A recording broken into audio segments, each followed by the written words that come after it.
Assalamualaikum teman-teman. Nah, Ustazah Mia kali ini akan menceritakan teman-teman tentang Bapak Pendidikan Indonesia. Wah, Bapak Pendidikan Indonesia siapa ya? Bapak Pendidikan Indonesia adalah Bapak Ki Hajar Dewantara. Nah, teman-teman mau tahu sejarahnya seperti apa? Dengarkan Ustazah ya. Dan teman-teman harus menyimak cerita Ustazah karena nanti di akhir cerita Ustazah akan memberikan pertanyaan kepada teman-teman. Oke, selamat mendengarkan.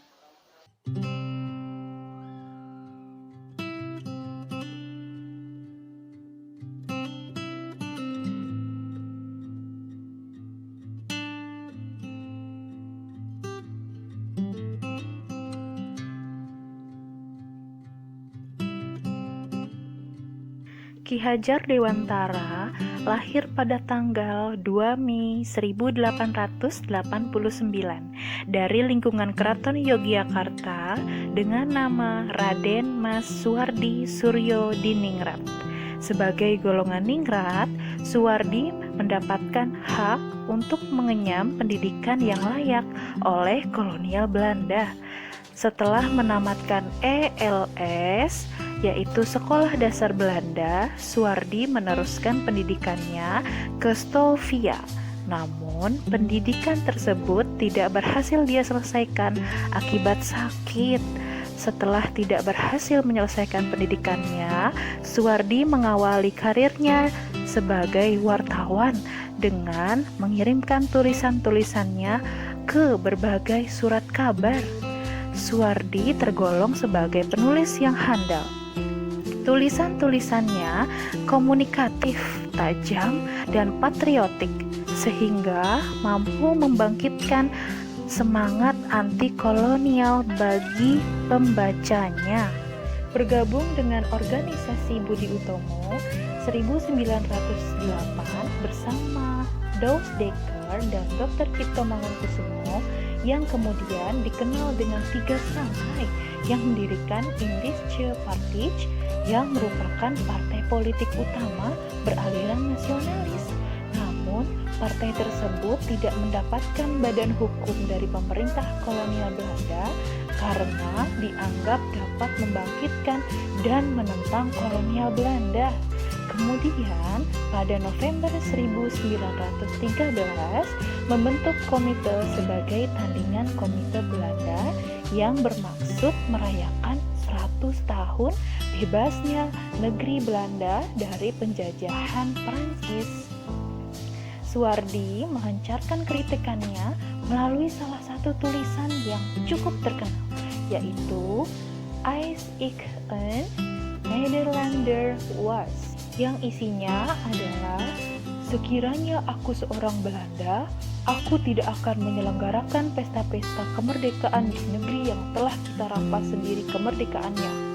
Sejajar dengan jalan pikiran itu, bukan saja tidak adil, tetapi juga tidak pantas untuk menyuruh si Inlander memberikan sumbangan untuk dana perayaan itu. Ide untuk menyelenggarakan perayaan itu saja sudah menghina mereka. Dan sekarang kita keruk pula kantongnya. Ayo teruskan saja penghinaan lahir dan batin itu. Kalau aku seorang Belanda, hal yang terutama menyinggung perasaanku dan kawan-kawan sebangsaku ialah kenyataan bahwa Inlander diharuskan ikut mengongkosi suatu kegiatan yang tidak ada kepentingan sedikit pun baginya. Karena tulisannya, ia kemudian dijatuhkan hukuman internering atau hukuman buang tanpa proses peradilan. Atas permintaannya, dia dihukum buang ke Pulau Bangka. Namun, atas permintaan kedua rekannya dari tiga serangkai yang juga mendapatkan hukum buang karena membela Suwardi, mereka bertiga dibuang ke Belanda. Kesempatan itu mereka gunakan untuk mendalami dunia pendidikan. Kembalinya Suwardi ke tanah air pada tahun 1918, Suwardi kemudian mencurahkan perhatiannya dalam pendidikan sebagai bagian dari alat perjuangan mencapai kemerdekaan. Kemudian pada tanggal 3 Juli 1922, dia bersama rekan perjuangannya mendirikan Taman Siswa. untuk menambahkan rasa kebangsaan dan berjuang untuk memperoleh kemerdekaan.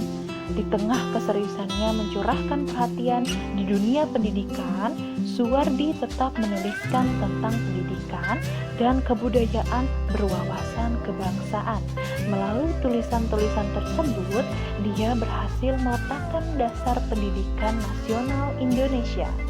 Pada tahun 1929, tepat di usianya yang ke-40 tahun, Raden Mas Suwardi tidak lagi menggunakan gelar kebangsawanan dalam namanya, dengan menggantinya menjadi Ki Hajar Dewantara. Melalui jasanya, beliau dikenal sebagai Bapak Pendidikan Nasional. Beliau ditetapkan sebagai pahlawan nasional dan hari kelahirannya 2 Mei ditetapkan sebagai Hari Pendidikan Nasional.